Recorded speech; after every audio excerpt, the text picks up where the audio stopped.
우리 수요일에 나오시는 성도님들의 주의 이름으로 축복합니다. 네, 벌써 가을이 성큼 왔습니다. 네, 얼마 전까지만 해도 선풍기를 안 틀면 틀어드릴까요? 틀면 또 추울 것 같지 지금은? 네, 이게 한 주 사이에 기온이 뚝 떨어지는 것 같아요. 네, 풍요로운 가을이었던 추석도 이제 지나갔고 이제 더 말씀을 가까이 할 수 있는 그런 계절이 온 것 같습니다. 그런 의미에서 오늘은 갈라디아서 말씀을 함께 나누려고 합니다. 저번 주까지 해서 고린도 후서 말씀을 끝냈고요. 오늘은 갈라디아서 말씀을 함께 보려고 합니다. 이 갈라디아서는 사도 바울이 쓴 서신, 특별히 로마서부터 로마서, 고린도전서, 후서, 갈라디아서가 교리 서신입니다. 교리 서신이라는 얘기는 특별히 이것 가운데 복음에 대한 믿음으로 의롭게 된다는 그 말씀들이 주 핵심이라는 것을 또 볼 수가 있겠죠. 죄송합니다. 뒤로 연대를 보면 사도 바울이 1차, 2차, 3차 그리고 로마로 가는 여행 5차 선교여행까지 연결이 됩니다. 자, 1차 선교여행의 핵심 선교지가 이 갈라디아 지방입니다. 1차로 먼저 가서 갈라디아 지방 가서 정말 돌에 맞아서 죽을 뻔도 하고요. 죽을 고생을 하면서 그것에 복음을 심게 되고 교회를 세우게 되고 믿는 사람들을 주께로 인도하는 역사를 경험하게 되지요. 자, 그리고 1차 선교여행이 끝나고 돌아왔어요. 그런데 이 갈라디아 지방에서 어떠한 이야기가 들려오냐면 갈라디아 지방 가운데 다른 복음이 들어갔다는 얘기가 나옵니다. 지금 사도 바울이 복음을 전하고 난 다음에 얼마 지나지 않아서 다른 복음이 들어갔다는 거예요. 가장 대표적인 게 뭐냐면 유대주의적 복음입니다. 이게 뭐냐 하면 유대주의는 온전히 믿음으로만 구원을 받는다고 생각하지 않고요. 그들의 전통이 함께 들어갑니다. 가장 중요한 전통이 뭐냐면 이들은 할례를 받아야 되고요. 율법을 지켜야 합니다. 이 율법과 할례를 빼면 이들은 구원이 없다라고 보는 이유가 뭐냐면 가장 유대인들이 하나님의 백성임을 드러낼 수 있는 두 가지가 할례, 그 할례는 아브라함부터 시작되어지는 것이었죠. 할례와 그리고 모세로부터 주어진 율법입니다. 이 두 가지가 유대인을 유대인 되게 하는 가장 중요한 기본적인 모습이에요. 이 두 가지에 대한 부분들을 이야기하면서 이방인 너희들이 구원을 받았다고 한다면 최소한 이 두 가지를 받아들여야 된다고 이야기하는 거지요. 그러니 유대인들이 이 말씀을 전할 때 가만히 생각해 보면 이방인들이 어떻게 이 말씀을 받아들였을까라는 거지요. 이 이방인들이 유대인들을 전혀 모르지 않습니다. 알고 있어요. 왜냐하면 유대인들이 디아스포라에서 굉장히 많은 지역에 흩어져 살고 있었기 때문에 유대인들이 누군지 알아요. 그런데 이 유대인들이 유일신 하나님을 섬기고 있는 것도 알아요. 자, 그런데 사도 바울이 와서 예수 그리스도 십자가의 복음을 전해요. 그런데 예수님도 유대인이에요. 자, 이방인들이 이 복음을 접했을 때 믿음으로만 구원을 받는다고 들었는데, 자, 여러분들 이렇게 생각하시면 좋습니다. 구원을 믿음으로 받는다고 하니까 이분들이 너무 감사하죠. 그래서 믿음으로 구원을 받았어요. 근데 문제는 뭐냐면 유대인들이 들어와서 너희가 공짜로 먹으려고 하냐? 그 사람이 그 있잖아요. 뭐 선물들 이게 공짜로 받으면 이게 왜 나한테 주지? 하면서 이렇게 조금 의심스러워 하잖아요. 그것도 그냥 뭐 이렇게 선물이라고 할 때 좀 이렇게 저렴한 거, 시장에 필요한 거 주면은 그냥 받는데 별 부담감이 없어요. 그런데 좀 센 거, 좀 큰 거를 선물로 툭 주면 이걸 나한테 왜 주지? 라고 하는 거지요. 유대인들한테 이 구원은 굉장히 큰 거지요. 그러니까 주를 위해서 뭔가 하고 싶은 마음이 있었겠지요. 근데 유대인들이 들어와서 너희 하나님 백성 되기 때문에 그럼 율법을 지키고 할례를 받아야 된다라는 그 조건을 들이대기 시작합니다. 그러면서 사도 바울이 전했던 복음을 다른 복음으로 바꿔 나가려고 해요. 더 나아가서 이 거짓 전도자들이 와서, 거짓 선교사들이 와서, 거짓 교사들이 와서 뭘 말하냐면 사도 바울은 사도가 아니라는 거예요. 자, 예수님 살아계실 때 12사도 외에는 사도가 없다. 근데 이 사도 바울은 예수님 살아계실 때 그의 제자가 아니었기 때문에 이는 사도가 아니다. 그 사도 바울의 사도권을 부정해버립니다. 가장 극명한 갈라디아서는 이것 때문에 문제가 가장 심각하게 됐던 지역입니다. 교회입니다. 그런데 그 어느 곳보다 사도 바울이 사랑의 마음을 가지고 복음을 전했던 지역이 갈라디아 지방입니다. 어떻게 할 수 있냐면 1차 선교여행 때 이곳을 집중적으로 복음을 2년 동안 전했습니다. 2차 선교여행을 또 떠날 때도 이 지역을 거쳐서 떠납니다. 이 지역을 다 점검하면서 교회들이 또 성도들이 올바로 말씀에 제대로 서 있는지 점검하면서 또 지나갑니다. 3차 선교여행 때도 이곳을 또 지나가요. 그만큼 사도 바울은 이 갈라디아 지방에 대한 애착이 굉장히 심합니다. 굉장히 깊어요. 그만큼 이 갈라디아 지방에 첫 번째 복음을 전했고 이 갈라디아 지방에 쏟는 애정이 굉장히 깊었다라는 것을 알 수 있지요. 그런데 너무도 쉽게 이들이 이 사도 바울이 전한 복음을 버려버리고 사도 바울이 사도가 아니라는 그것을 믿기 시작하면서 사도 바울을 인정하지 않는 쪽으로 돌아서기 시작을 합니다. 사도 바울이 열 받지요. 근데 열 안 받겠습니까? 열 받지요. 그러니까 이 갈라디아서 편지를 쓸 때는요, 처음부터 저주로 시작합니다. 좀 이따가 볼 텐데 보통은 1장에 가면 우리 주 하나님께 찬양하리로다, 감사한다, 너희들 생각할 때 난 늘 언제나 감사한다. 뭐 자기가 복음 전에서 세운 교회도 아닌 로마 교회에다가 편지 쓸 때도요, 내가 너희들을 생각할 때마다 하나님께 너무 감사한다, 이렇게 감사와 축복으로 시작을 하는데 갈라디아 지방은요 정말 처음부터 다른 복음을 전하는 자는 저주가 있고 다른 자는 저주가 있고 하면서 저주를 선포하면서 시작합니다. 얼마나 마음에 상함이 있으면, 얼마나 마음이 아프면 복음을 딱 인사 끝나자마자 바로 그 복음에서 벗어난 자들에 대한, 다른 복음을 전하는 자들에 대해서 저주를 선포하면서 시작을 합니다. 또 3장 1절에 보면 어리석도다 갈라디아 사람들아 하면서 그들의 어리석음을 대놓고 이야기하고 있는 사도 바울의 모습을 봐요. 그만큼 갈라디아 지방에 대해서 사도 바울이 얼마나 애착을 갖고 있었는지를 반증할 수 있는 성경 말씀이기도 합니다. 자, 길 연대를 보면요, 이게 이제 1차 선교여행 때 쓰여졌다, 1차 선교여행이 끝나자마자 쓰여졌다라는 얘기가 있고요, 3차 선교여행 중에 쓰여졌다라는 얘기가 있습니다. 이게 설이 좀 달라요. 어느 게 정확한지는 알 수 없습니다. 그런데 좀 더 중심이 가는 게 더 타당성이 있는 것이 3차 선교 여행 중에 기록한 것으로 추정하는 것이 더 낫다라는 생각이 들어요. 자, 에베소 지역에서 3차 선교 여행을 하면서 이 갈라디아 지방에서 들려오는 소식을 듣고 갈라디아 지방에 바로 근처니까 그곳에 편지를 썼다라고 추정을 하는 거지요. 발신자는 바울이고요, 수신자는 갈라디아 교회들입니다. 주제는 이신칭입니다. 오직 믿음으로 의롭게 된다라는 거예요. 이것만 전합니다. 자, 기록 배경을 보면 좀 전에 제가 이제 설명을 드렸는데 갈라디아 교회는 바울이 1차 선교 여행 시 갈라디아 남쪽 지방을 전도하며 세운 교회들이며 2차, 3차 선교 여행 시에도 다시 방문했었습니다. 당시 갈라디아 교인들은 유대주의자들이 구원의 필수 조건으로 모세의 율법과 할례를 강요하며 바울이 권위 있는 사도가 아니라고 눈박함에 따라 큰 교리적 혼란에 처해 있었습니다. 이것이 이제 기록 배경이 되는 거예요. 목적을 보면 세 가지입니다. 유대주의 거짓 교사들의 변질 교리를 반박합니다.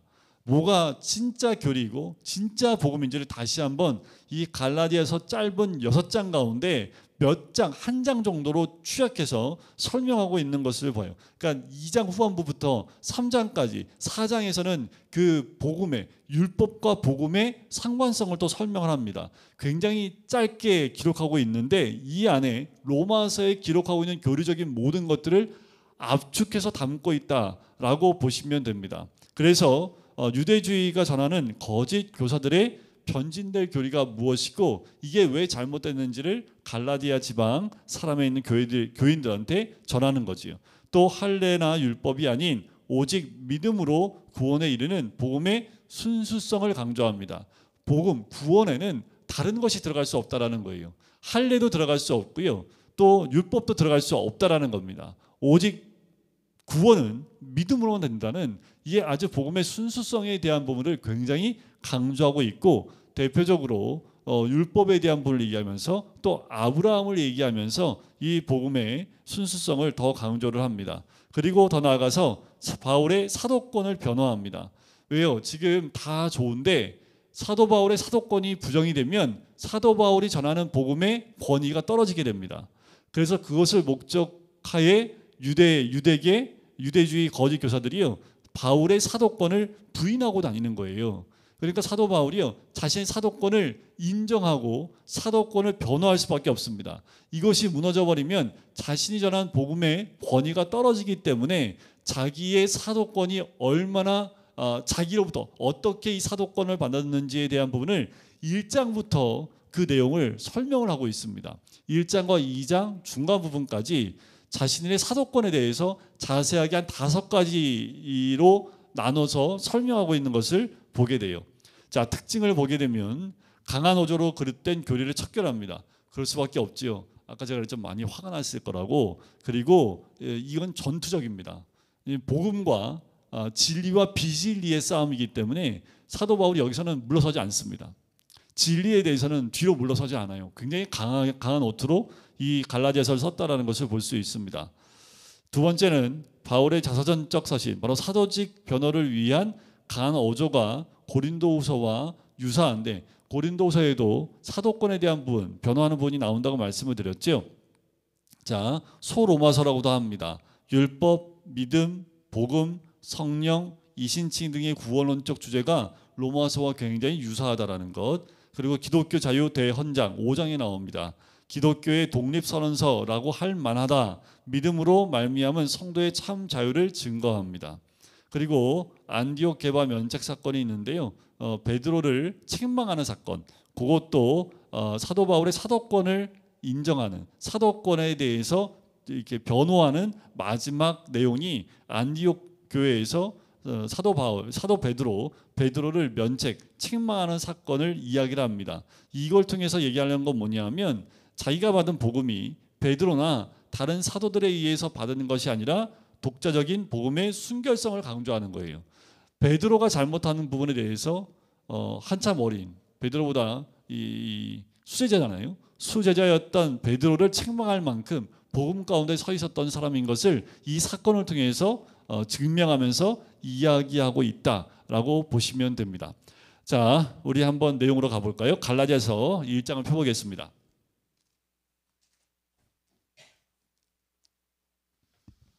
자, 갈라디아서 1장을 펴보시면 1장 1절부터 좀 심상치 않게 시작을 합니다. 이렇게 시작하죠. 사람들에게서 난 것도 아니요, 사람으로 말미암은 것도 아니요. 그러니까 오죽하면 갈라디아 사람들이요, 지금 사도 바울의 사도권에 대해서 인정을 안 하고 조금 믿지 않고 있으니까 이렇게 시작하는 거예요. 사람에게서 난 것도 아니고 사람으로 말미암은 것도 아니라는 거예요. 사람부터 시작된 것이 아니라는 거예요. 뭐가요? 오직 예수 그리스도와 그를 죽은 자 가운데 살리신 하나님 아버지로 말미암아 사도된 바울. 그러니까 내가 사도된 건 사람으로 된 것이 아니라는 거예요. 사도들이 나를 너 사도야 라고 해서 사람들에 의해서 사도가 된 것도 아니고, 이 사도가 된 것은 예수 그리스도와 하나님 아버지로 말미암아 사도가 된 나 바울이다 라고 소개를 합니다.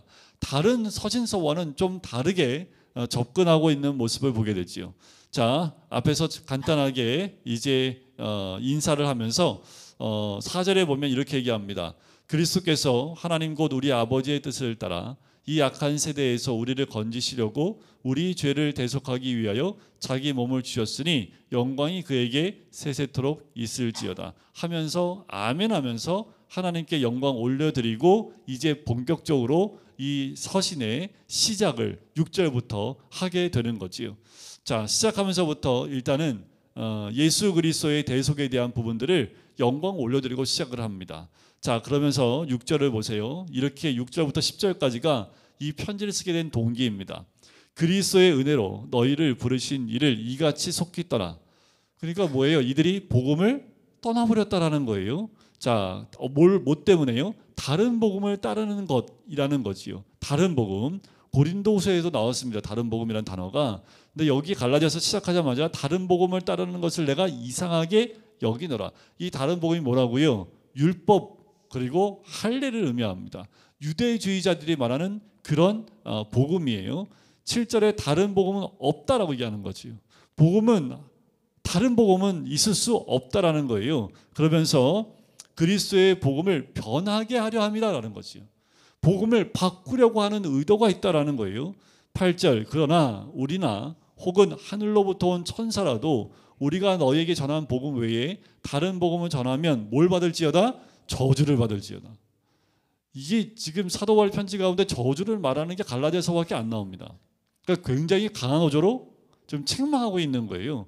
다른 복음을 전하는데 천사라 할지라도 이 복음을 전하는 자들은 다 저주를 받을지어다 라고 이야기하는 거예요. 자, 9절에 보면 우리가 전에 말하였거니와 내가 지금 다시 말하노니 만일 누구든지 너희가 받은 것 외에 다른 복음을 전하면 저주를 받을지어다.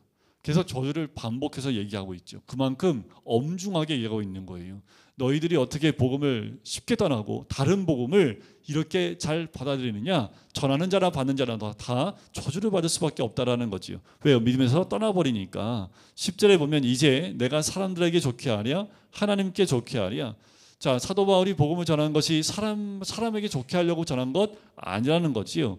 자, 기쁨을 구하랴. 사람에게 기쁨을 구하랴. 내가 지금까지 사람의 기쁨을 구하였다면 그리스도의 종이 아니니라. 그러니까 사도 바울이 지금 복음을 전하는 것, 그리고 이 사역을 감당하는 것, 그것이 사람을 기쁘게 하는 것도 아니고 사람에게 좋게 하려는 것도 아니라는 겁니다. 그러면 난 그리스도의 종이 아니라고 선포하고 있는 거지요. 자, 그러면서 이제 11절부터 24절까지 사도직에 대한 바울의 자기 변호가 시작을 합니다. 자, 너희들이 내 사도권을 인정하지 않는데 11절을 보면 내가 전한 복음은 사람의 뜻을 따라 된 것이 아니니라. 자, 사도 바울이 전한 복음은 사람에게 뜻을 따라 된 것이 아니라는 겁니다. 누구한테 배운 것도 아니고 사람의 뜻에 의해서 전해진 것도 아니라는 거지요. 그럼 이 복음은 어디서 나온 거예요? 12절 끝에 오직 예수 그리스도의 계시로 말미암은 것이니라. 이 복음은 계시받은 복음이라는 거예요. 자, 13절에 보면 내가 이전에는 어떤 사람이었는지 소개를 합니다. 유대교회에 있을 때에 행한 일을 너희가 다 안다는 거죠. 교회를 얼마나 내가 심히 박했는지 모르느냐. 내가 내 동족 중 여러 영갑자보다 유대인을 지나치게 믿어서 전통에 대하여 더욱 열심히 있었던 사람이었다. 그런 사람이었는데 15절 그러나 내 어머니의 태로부터 나를 택정하시고 그의 은혜로 나를 부르시니. 그러니까 언제부터 나를 택하신 거예요? 하나님이 어머니의 태로부터 나를 택정하셨다라고 사도 바울이 깨닫게 된 거예요. 사도 바울이 언제 예수 만났습니까? 예수 믿는 사람 잡아 죽이려고 다메섹을 가다가 예수 그리스도를 만났지요. 그런데 예수 그리스도를 만나고 복음을 깨닫고 나니까 자기가 언제 택정을 받았냐 하면 그때 그 순간에 택함 받은 것이 아니라 이미 내가 어머니 태에서 나오기 전부터 하나님이 나를 택한 사람이었다는 것을 깨닫게 된 거예요.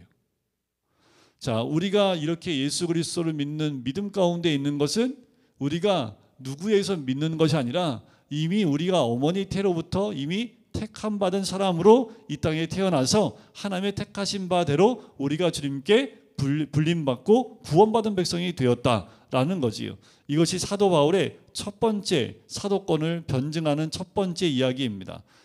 태로부터 택정을 받았다라는 거예요. 16절 그게 뭐냐 하면 그의 아들을 이방에 전하기 위하여. 그러니까 지금 사도 바울은요 어머니 태속 때부터 비전을 받은 사람입니다. 하나님이 어머니 태에 있을 때부터 얘는 이방인의 사도로 복음을 전하는 자로 하나님이 택하셨다라는 거예요. 그 말은 사도 바울의 비전은 예수를 만나기 이전부터 하나님이 나로 하여금 이미 주어진 비전이라는 거지. 그러니까 우리가 나이에 많고 적음이 없습니다. 모두가 이 땅에 태어난 모든 자들은 어머니의 태로 있을 때부터 하나님이 각자 이 땅에 태어나서 살아야 될 이유와 목적과 비전이 다 주어져 있다라는 거예요. 그것을 사도 바울은 어머니 태로부터 내가 택함을 받았다라는 것을 믿음으로 인정을 했고, 그리고 16절에 그의 아들을 이방에 전하기 위하여 그를 내 속에 나타내시기를 기뻐하였을 때 내가 곧 혈육과 의논하지 아니했다라는 거지. 자, 예수 그리스도를 만났어요. 그런데 이게 진짜인지 아닌지 혈육과도 의논하지 않았답니다. 그리고 또 나보다 먼저 된 17절에 사도된 자들을 만나려고 예루살렘으로 가지도 않았다라는 거예요. 그러니까 사도 바울이 이 복음 받은 것, 사도권을 인정받은 것, 이 모든 것들이 예수 그리스도에서 직접적으로 하나님의 계시를 통해서 내가 받은 것이지 사람이나 친족이나 아니면 사도들에 의해서 받은 것이 아니라는 거예요. 그걸 어떻게 알 수 있냐면 내가 예수 그리스도를 만난 이후에 친족 가운데에도 또 사도들 가운데에도 만나러 간 적이 한 번도 없다라는 거지. 영향을 받지 않았다라는 거예요. 오히려 어떻게 해요? 아라바로 갔다가 다시 다메섹으로 돌아갔노라. 자, 이거는 사도행전에 나오지 않은 내용입니다. 사도행전 9장 22절과 23절 사이에 이 내용이 들어가는데 사도행전에는 이 내용이 그냥 삭제되어 있지요. 들어가 있지 않습니다. 사도행전은 이 내용이 굳이 들어갈 필요가 없었기 때문에 그 내용을 9장 22절과 23절 사이에 있는 이 내용을 그냥 뺐다고 보시면 돼요. 그런데 이 갈라디아서에서 보면 자기 사도권을 강조하기 위해서는 자기가 지금 사도도 만나러 예루살렘 가지 아니하고 아라비아로 갔다가 다시 다메섹으로 왔대요. 그것이 대략 3년 기간으로 보면 됩니다. 왜냐하면 18절에 보면 그 후 3년 만에 라고 나오기 때문에 대략 2, 3년 동안 이 아라비아와 아베로 갔다가 다메섹으로 돌아와요. 돌아왔고 난 다음에 다메섹에서 복음을 전하는 사건들이 나오지요. 거기서 다메섹에서 예수를 이 사도 바울을 죽이려고 하니까 그 제자들이 광주리에 이 사도 바울을 매달아서 도망치게 하는 사건이 나오지요. 자, 그러니까 이 사건 요 17절 안에 내용이 굉장히 중요한 게 뭐냐면 사도 바울이 유대교에 정통한 사람입니다. 하나님의 복음과 하나님에 대한 메시지와 그리고 구약에 있는 모든 것들을 통달하고 있는 사람이 사도 바울입니다. 그러니까 한마디로 하면 그 석학이라고 보시면 돼요. 젊은 나이에 석학이 돼서요. 구약에 있는 모든 것을 다 꿰뚫고 있을 만큼 그리고 사람들한테 인정받을 만한 그런 랍비 정도가 돼 있는 상태였던 이 사도 바울이요. 이제 예수 그리스도를 만나고 난 다음에 아라비아로 가서 무엇을 했을까요? 예수 그리스도가 복음이고 예수 그리스도가 구세주이고 예수 그리스도가 구주임을 그가 알고 있는 모든 구약에 있는 말씀들이 다 꿰어 맞추기 시작을 합니다. 이제까지는 예수 믿는 사람들이 다 이단이었습니다. 그래서 예수 믿는 사람 다 이단이기 때문에 죽여도 된다라고 생각을 한 거예요. 왜냐하면 그들은 하나님을 거부하는 사람이고 우리가 알고 있는 하나님과 다르기 때문에 이들은 우리가 있는 이 세상 가운데서 있으면 안 돼. 그래서 다 잡아 죽여야 된다고 생각을 했는데 예수님을 만나고 난 다음에 자기가 알고 있었던 모든 지식이 다시 재정립되기 시작을 합니다. 이게 예수를 만나면 어떤 일이 일어나면요. 여러분들 아무리요 서울대 교수라고 하더라도요 예수님 처음 있잖아요. 그러면 교회 들어오면 뭐부터 배우게 해요? 뭐부터 배워요? 주기도문 배우고 사도신경 배우고 애들 우리 꼬맹이들도 다 알고 있는 것부터 배웁니다. 그럼 주기도문 뭔지 알아요? 몰라요. 교수라고 해서 딱 외우고 나면 바로 이해가 되는 사람이 어디 있겠습니까? 아무도 몰라요. 자, 근데 중요한 게 뭐냐면 그 교수가 예를 들면 이제 사도 바울을 예를 들어서 이제 교수로 표현한다면 교수가 이제 믿음 가운데 들어와서 이 사도 바울 같은 경우 지식이 이 구약에 있는 정통한 그 지식이라고 얘기하지만 일반 교수가 왔을 때 자기가 알고 있는 그 모든 지식이요 예수 그리스도로 정립이 되는 거예요. 그거는 과학을 전통하는 또는 의학 가운데 지식이 있는 사람이든 아무 사람이든 예수를 만나면 자기가 알고 있는 모든 지식이 예수 그리스도로 정립이 됩니다. 이제까지 풀리지 않았던 것이 예수 그리스도로 풀리기 시작을 해요. 창조로 풀리기 시작을 하고 믿음으로 풀리기 시작을 합니다. 인간의 몸이 이해가 안 갔는데 인간의 몸이 이해가 가기 시작을 해요. 이제까지 자기가 많은 것을 알았는데 자기가 석학이고 많은 것을 아는 줄 알았지만 예수를 만나고 나니까 아무것도 모르는 사람같이 돼버리는 거죠. 그 이유가 뭐예요? 다 아는 것 같지만 예수 그리스도를 만나고 나서 보니까 이게 아무 쓸데없는 거예요. 다시 그 지식이 예수 그리스도의 십자가로 인해서 다시 내 안에 머리 안에 그 지식들이 재정립되기 시작합니다. 뭘 위해서요? 복음을 위해서. 그래서 예수 믿게 되면 아무리 석학도 그 석학 가지고 뭘 해요?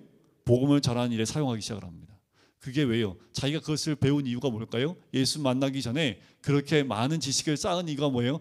아, 예수 만나고 나니까 예수님이 나의 구주임을 전하게 하기 위해서 나로 하여금 이 많은 지식을 갖게 했구나 라는 것이 이해가 되는 거예요. 그러니까 전에는 교수가 어깨 위에 딱 올라가 있는데 예수 만나면 이 어깨에서 교수가 떨어져 나갑니다. 겸손하게 될 수밖에 없는 거예요. 왜요? 내가 교수가 된 이유는 뭐예요? 예수님을 전하기 위해서. 그러니까 이게 재정립이 된 거예요. 거꾸로 될 수가 없습니다. 사도 바울도 마찬가지라는 거예요. 아라비아에 가서 뭘 했을까요? 이가 이제껏 예수 믿는 사람을 죽일 수밖에 없는 이유가 거꾸로 이제는 예수가 구주임을 전할 수밖에 없는 예수님의 십자가와 그 보혈이 내 삶 가운데 가장 중심이라는 것을 깨달았던 그 시기, 요 시기가 이 시기입니다. 그래서 이 복음, 사도직이 이 사도권을 가장 강하게 언급할 수 있었던 것은 어느 누구와도 상의하지 않고 계시를 하는 예수님께 직접 받아서 그 복음이 이 안에 정립되었다는 거지요. 18절에 보면 3년 후에 게바가 다시 방문하려고 예루살렘에 올라가요. 근데 아무도 만나주지 않습니다. 15일을 머무는 동안. 그런데 주의 형제 야고보 외에는 다른 사도를 보지 못하였다고 얘기를 하지요. 이 야고보는 예수 그리스도의 동생 야고보를 의미합니다. 20절에 보니까 보라 내가 너희에게 쓰는 것은 하나님 앞에서 거짓말이 아니로다 라는 거예요. 너희들이 오해하지 말라라는 거지요. 내가 사도들을 만나서 사도들 통해서 복음을 듣고 그 복음으로 내가 전하는 것이 아니라는 거지요.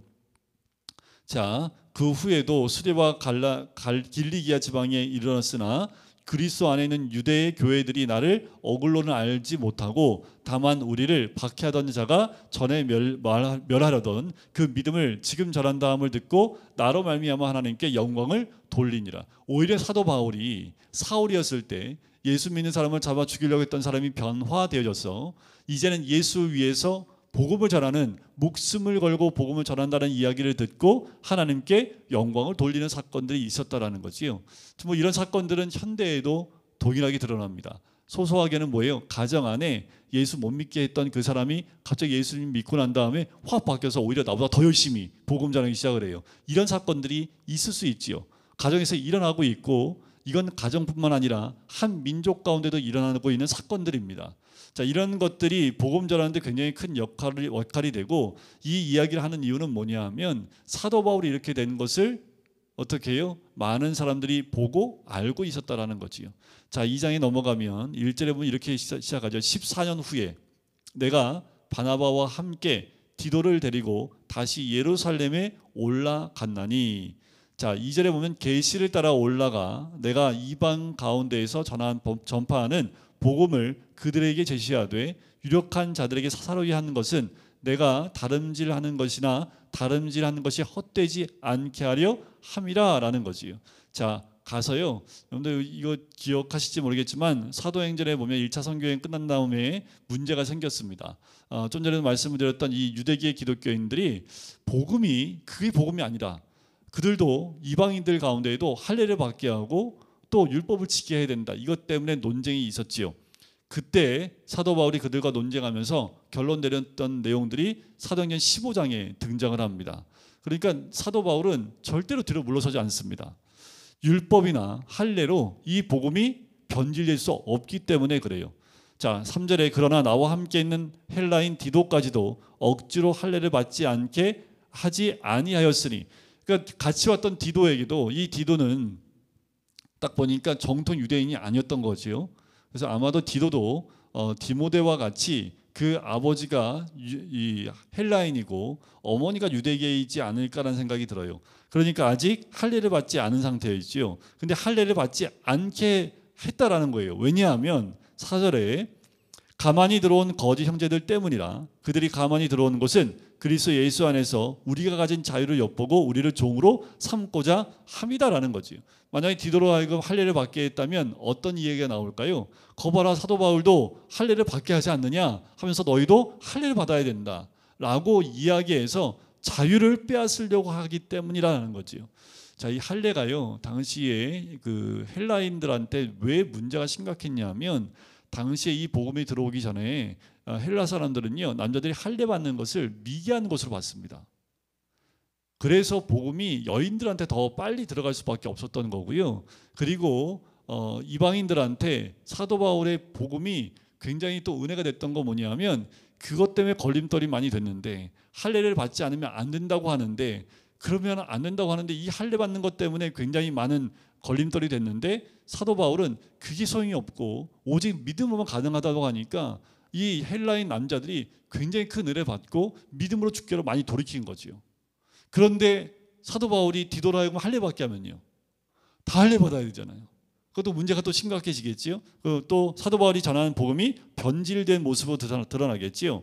그래서 6절에 보면 유력하다는 이들 중에 본래는 어떤 이들이든지 내게 상관이 없으며 하나님은 사람을 외모로 취하지 아니하시나니 저 유력한 이들은 내게 의무를 더하여 준 것이 없고, 그러니까 하나님은 사람을 외모로 취하지 아니하신다라는 거지요. 그러면서 7절에 도리어 그들은 내가 무할례자에게 복음을 전함을 맡은 것이 베드로가 할례자에게 맡음과 같은 것을 보았고, 그러면서 설명합니다. 베드로에게 역사하사 그를 할례자의 사도로 삼으신 이가 또 내게 역사하사 나를 이방인의 사도로 삼으셨느니라.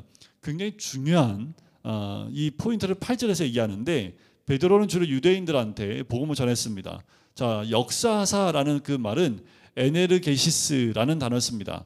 에네르기파, 애들이 좋아하는 만화에 보면 에네르기파 하면서 막 이렇게 장풍 같은 거 쏘는 걸 그렇게 얘기하는데, 에너지라는 말, 그 말의 어원이 되는 말이 에네르게시스라는 그 헬라어 원어인데요. 이 뜻이 뭐냐면 힘을 준다라는 그 의미를 갖고 있습니다. 그러니까 베드로에게 힘을 주어서 그를 할례자의 사도로 삼으신 것처럼 또 내게도 똑같이 힘을 주셔서 이방의 사도로 삼으셨다라는 거예요.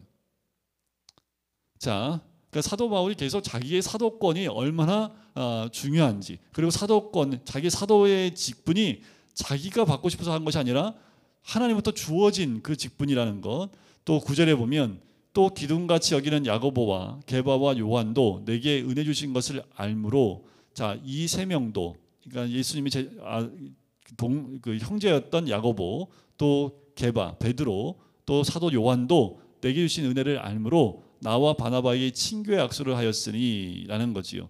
왜요? 서로의 사역이 다른 겁니다. 자, 이들은 할례자에게로였다면 이 바나바와 바울은 이방인에게라는 거지요. 우리는 이방인에게로, 그들은 할례자에게로 가게 하려 함이라는 거지요. 사역의 방향성이 좀 다른 거예요. 자, 하지만 결국 사도들도 어떻게 해요? 이방인들 가운데 복음을 전하다가 거의 다 순교를 받습니다. 12사도 가운데 거의 대부분이, 사도 요한은 나중에 나이 들어 죽었지만 거의 대부분의 사도들이요 다 이방 땅에 가서 순교해 주는 것을 보게 돼요. 자, 11절부터 14절까지 나오는 내용이 안디옥 교회에서 베드로를 책망하는 사건이 나옵니다. 이게 뭐냐면, 자, 11절에 보면 베드로가 안디옥에 이르렀을 때, 이 안디옥은 사도 바울이 개척했던, 그걸 바나바와 함께 사도행전 11장에서 안디옥이라는 곳에서 교회를 세우게 되죠. 그 안디옥이라는 그 지역이 다문화 지역이라고 말씀을 드렸죠. 그리고 모든 그 상업권이 통과하는 그 도시에 있었기 때문에 여러 민족들이 모여 살았던 그 도시입니다. 거기서 복음을 전한 거죠. 그래서 교회가 세워졌습니다. 그래서 베드로가 이 안디옥 교회에 왔어요. 자, 그때 사도 바울이 베드로를 책망할 일이 있기로 내가 그를 대면하여 책망했다는 거지요. 베드로를 사도 바울이가 세워놓고 책망한 거예요, 면전에서. 자, 그 사건을 얘기하는데 12절에 야고보에게 온 어떤 이들이 이르기 전에, 이 야고보는 예수님의 형제입니다. 그러니까 그때 당시에 이 야고보가 거의 그 유대계 기독교인들 가운데 핵심 역할을 하는, 중심 역할을 하는 사람이었기 때문에 이 야고보에게서 어떤 이들이 보냄을 받았어요. 근데 게바가 이방인들과 함께 먹다가 그 유대인들이 온다라는, 야고보가 보낸 사람들, 그 유대인들이 들어온다는 것을 보고 그가 할례자들을 두려워하여 떠나 물러가매. 13절에 남은 유대인들도 그와 같이 외식함으로 바나바도 그들의 외식에 유혹되었느니라. 그러니까 바나바도 어떻게 해요? 베드로가 슬 떠나니까 함께 있던 유대인들도 밥 먹다가 슬 빠져나간 거죠. 그걸 보면서 바나바도 어떻게 해요? 움찔움찔하다가 그냥 이렇게 따라 나간 거예요. 이게 뭐냐면요, 유대인들은 이방인들과 식탁 유자를 하지 않습니다. 이방인들은 다 부정한 사람들로 보기 때문에 이방인들과 겸상하지 않습니다. 그게 유대인들 철칙이에요. 근데 지금 베드로가 지금 이 이방인과 식사를 같이 하고 있는 거예요. 근데 유대인들이 오고 있다는 소식을 들으면서 먹는 게 이제 지금 복음 가운데 있는데 지금 부정하게 되는 것과 아닌 게 뭔 상관이 있습니까? 그런데 베드로가 뭐예요? 이 자기가 알고 있었던 율법적인 것에 베드로가 어떻게 해요? 유혹이 된 거죠. 그래서 나중에 문제가 생길까 봐 아마 조용히 나간 것 같아요. 자, 복음 가운데 움직였다면 그 가운데서 이방인들과 식사를 하든 안 하든 그 모습을 보든 안 보든 중요한 게 아니지요. 중요한 거는 그들과 함께 복음을 나누는 것이 중요한 것이지, 그들과 식탁 교제를 해서 내가 부정한 사람이 되냐 안 되느냐, 그것 때문에 이 유대인들한테 책임을 받느냐 안 받느냐가 중요한 게 아닌데, 베드로의 이 선택 때문에 함께 있던 유대인들도 똑같이 그 일을 행했다는 거지요. 14절에 보면 그러므로 나는 그들이 복음의 진리를 따라 바르게 행하지 아니함을 보고 모든 자 앞에서 게바에게 이르되 내가 유대인으로서 이방인을 따르고 유대인답게 살지 아니하면서 어찌하여 억지로 이방인을 유대인답게 살게 하려느냐 하였노라.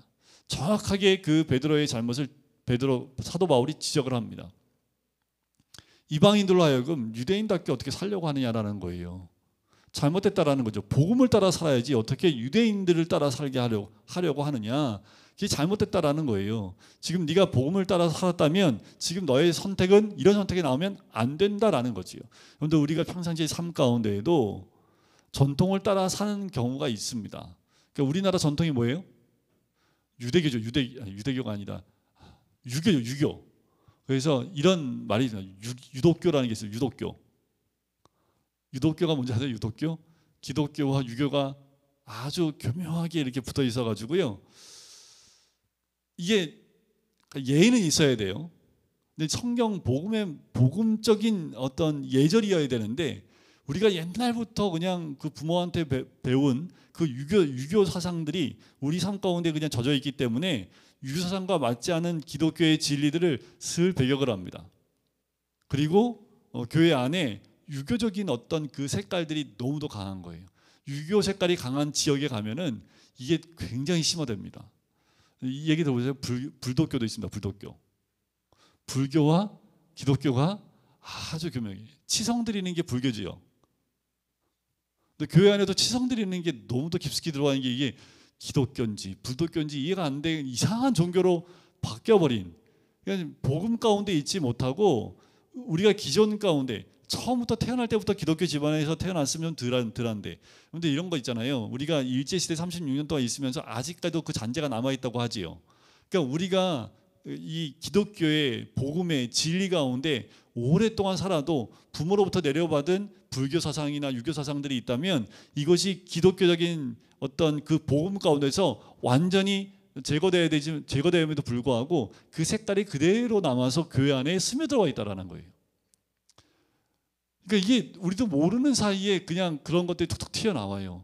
그리고 뭐 일천번제, 이거 완전히 기복주의적인 헌금 방법입니다. 헌금엔 두 가지예요. 감사헌금과 11조밖에 없습니다. 그럼 성교헌금은 뭐예요? 목적헌금이죠. 목적헌금. 감사헌금의 일종이라고 보시면 됩니다. 우리 교회도 몇 가지를 나눴지만 솔직히 많이 나누고 싶지는 않습니다. 그러니까 많이 나눌수록 근데 돈이 많이 나가잖아요. 왜 이렇게 나누냐 하면 훈련이어서 그래요. 훈련을 솔직히 교회 주보에다가 뭐 11조 낸 명단을 적는 것도 솔직히 저도 마음에 들진 않습니다. 근데 이걸 적는 이유는 뭐냐면 훈련이라는 거예요. 자, 헌금 내신 분들 이름을 드높이기 위해서 적은 것이 아니라 헌금을 드리지 않는 분이 보고 배우게 하기 위한 거지, 헌금 낸 사람들이 안 낸 사람보다 더 뛰어나다, 더 시간이 좋다라는 의미에서 적은 것이 아니라는 거예요. 자, 더 나아가서 헌금을 좀 나누는 이유도, 우리가 헌금을 나누지 않으면 선교헌금을 우리 마음 가운데 하나님이 선교헌금 드려야 되는 마음을 주셔가지고 우리가 자발적으로 드리는 게 가장 좋습니다. 그런데 거의 생각을 못 하잖아요. 선교헌금이나 헌금이 항목이 없으면 우리가 그 헌금을 드려야 된다는 것도 생각을 못 하게 되지요. 그러니까 우리가 제일 중요한 헌금, 저도 장학헌금을 와서 시작을 했지만 아이들을 위해서 장학헌금이라든가 이런 것도 통틀어서 다 감사헌금에 들어간다고 보시면 돼요. 그렇지만 그걸 잠깐 뭐 몇 가지로 나눈 것은 그 항목 가운데에서 우리가 신경을 쓰고 특별히 헌금을 더 하면 좋겠다 해서 목적 헌금을 만든 것 뿐입니다. 자, 우리가 세상에서 이제 교회 안에서도 헌금에 대한 것도 보면 좀 뭘 이거를 1000번 헌금 드리면 하나님이 들어주세요. 이게 치성입니다. 불교에서 말하는, 전 불교를 안 가봐서 저희 어머니가 불교였기 때문에 그 불교도 짝퉁 불교 아시죠? 짝퉁 불교는 뭐예요? 이렇게 부적만 쓰는 게 짝퉁 불교입니다. 그래서 때만 되면 그냥 이렇게 부적 같은 거 필요할 때 붙이고, 그리고 필요할 때 이제 그 절에 가가지고 뭐 이렇게 하는 거. 거기는 종교가 아니에요. 그냥 완전히 기복이지. 그냥 복만 바라기 위해서 뭐 기와에다가 뭐 이렇게 이름 적어갖고 기와 얹고, 그거 이름 적어 안 가보셨군요. 저희 설악산 가면 이렇게 들어가다 보면은 그 기와 한 장이 얼마 이렇게 해놨. 그거는 카드도 안 돼요. 다 현금 방치거든요. 그거 다 세금 때려야 되는 건데 그게 얼마가 들어가는지 모른대요. 그거 어마어마한 숫자인데 다들 그냥 아무 생각 없이, 그냥 성도님들도 그러면 이거 좋은 건가 보다 하고 가시는. 그러니까 그게 굉장히 우리가 복음 가운데 철저하게 교육되어 있지 않으면 우리도 모르는 사이에 다른 복음들, 그러니까 다른 게 이렇게 다른 복음이 다른 게 아닙니다. 듣기에 좋은 거에 우리가 쓸려갈 수 있다라는 거예요. 내가 예수 믿는 사람인데 저것도 좋은데 하면서 저것도 해버리는 거죠. 그래서 기독교가 아니라 유독교가 되기도 하고 불독교가 되기도 하고 이상한 독교가 됩니다. 그러니까 우리는 기독교라는 십자가와 예수 그리스도의 보혈 가운데 세워진 그 교회가 되어야 되는데 자꾸 다른 것들이 들어온다라는 거지요. 그러면서 사도 바울이요 16절에 이런 얘기를 합니다. 사람이 의롭게 되는 것은 율법의 행위로 말미암음이 아니요 오직 예수 그리스도를 믿음으로 말미암는 줄 알므로 우리도 그리스도 예수를 믿나니 이는 우리가 율법의 행위로서가 아니고 그리스도를 믿음으로써 의롭다함을 얻으려 함이라. 율법의 행위로서는 의롭다함을 얻을 육체가 없느니라. 한 절로 딱 정리를 했습니다. 율법의 행위로는 의롭게 될 수 없다. 오직 믿음으로만 의롭게 될 수 있음을 이야기합니다. 그래서 20절에 이 19절부터 보면 내가 율법으로 말미암아 율법에 대하여 죽었나니 이는 하나님에 대하여 살려 함이라. 난 이미 율법에 대해서 죽은 사람이다 라는 거예요. 그리고 하나님께 대해서 살아있는 사람인데 그 증거가 뭐냐면 이제 내가 죽었다라는 것, 내가 그리스도와 함께 십자가에 못 박혔나니 그런즉 이제는 내가 사는 것이 아니요 오직 내 안에 그리스도께서 사시는 것이라. 이제 내가 육체 가운데 사는 것은 나를 사랑하사 나를 위하여 자기 자신을 버리신 하나님의 아들을 믿는 믿음 안에서 사는 것이라. 이것이 하나님께 대하여 살아있는 사람의 모습입니다. 하나님의 아들을 믿는 믿음 안에서 사는 것. 우리가 자녀를 키울 때에도 믿음 안에서, 우리가 하루 일과를 시작할 때에도 믿음 안에서. 자, 주일날 교회 왔을 때 믿음으로 들어오고 나갈 땐 믿음 밖으로 나가고, 이게 아닙니다. 교회 올 때는 믿음 안으로 들어왔다가 교회 밖으로 나가면 믿음 밖으로 나가서 그 밖의 세상은 내가 원하는 세상대로 살고, 교회 들어올 때만, 그러면 여러분들 교회 안에 있을 때만 구원받는 거잖아요. 그럼 교회 밖에 있을 때 예수 모시면 그거 못 받잖아요. 자, 믿음 안에 있는 것은 교회가 믿음 안이 아닙니다. 그렇죠? 믿음은 여기 있어야 됩니다. 그런데 이 믿음을 이제 장소에 따라서 믿음을 저버리는 그 온전한 믿음 가운데 있지 않는 것에 대해서 우리가 다시 돌이켜 볼 필요가 있지요. 행위로 구원을 받는다면 단 한 명도 구원받을 사람이 없습니다.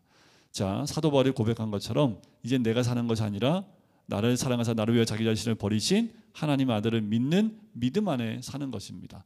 이것이 사도 바울의 고백일 뿐만 아니라 우리 믿는 사람들의 고백이 되어야 될 줄 믿습니다. 우리는 다 어디 안에 사는 사람들이라고요?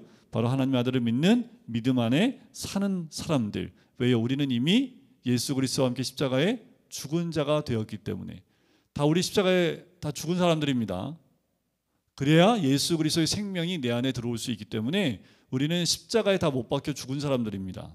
그래서 십자가 위에서 나의 모든 죄가 죽었고, 또 나는 내 육도 죽었고, 예수의 생명으로 내 안에 들어와서 이제는 내가 사는 것이 아니라 내 안에 그리스도께서 사시는 것. 그래서 내가 살아가는 것이 아니라 그리스도께서 내 안에 살아가시는 삶을 살아가는 것. 누구를 만나도, 또 어느 회사를 다니든 직장을 다니든 사람을 만나든 어느 곳에 있든지 그리스도가 내 안에 사시는 것처럼 사는 거예요. 그래서 예수님이 고난당하는 것처럼 우리가 그것 때문에 고난당하면 감사함으로 당하는 거지요. 왜냐하면 예수님도 그 십자가에서 고난을 당하셨기 때문에. 사도 바울이 이 고백을 하면서 오직 의인은 믿음으로 말미암아 사는 그 모습이 이와 같다라는 것을 우리에게 소개하고 있는 겁니다. 오늘은 2장까지만 함께 나누고 기도할까요? 사랑의 주님, 우리가 믿음 가운데 있는 사람들 되기를 간절히 소원합니다. 이제 내가 사는 것이 아니라 내 안에 그리스도께서 사시는 것이라, 이제 나를 위하여 사는 것이 아니라 오직 그리스도를 위하여 사는 삶, 또한 그 믿음 가운데 사는 삶이 우리의 삶이 되어야 될 줄 믿습니다. 그 복음이 우리 안에 있음에도 불구하고 너무도 쉽게 세상을 따라가고 있는 것이 우리의 모습은 아닙니까? 사도 바울은 자신이 예수 그리스도를 만나고 변화되어진, 또한 그들의 그 얘기를 통해서 사도 바울을 통해서 이루실 하나님의 그 놀라운 비전과 그 뜻들을 나누면서 처음부터 끝까지 변함이 없는 사도 바울의 모습, 자기를 죽이려고 돌을 던졌던 그 사람들을 위해서 또 편지를 쓰며 그들이 복음 가운데 세워지길 원했던 하나님 그들의 모습, 하나님 우리 안에 이 사도 바울의 모습이 세워지는 귀한 은혜를 누릴 수 있도록 축복하시고 인도하여 주시옵소서. 오직 복음 위에 말씀 위에 사는 하나님의 사람이 될 수 있도록 축복하여 주시옵소서. 감사드리며 예수 그리스도의 이름으로 기도드립니다. 아멘.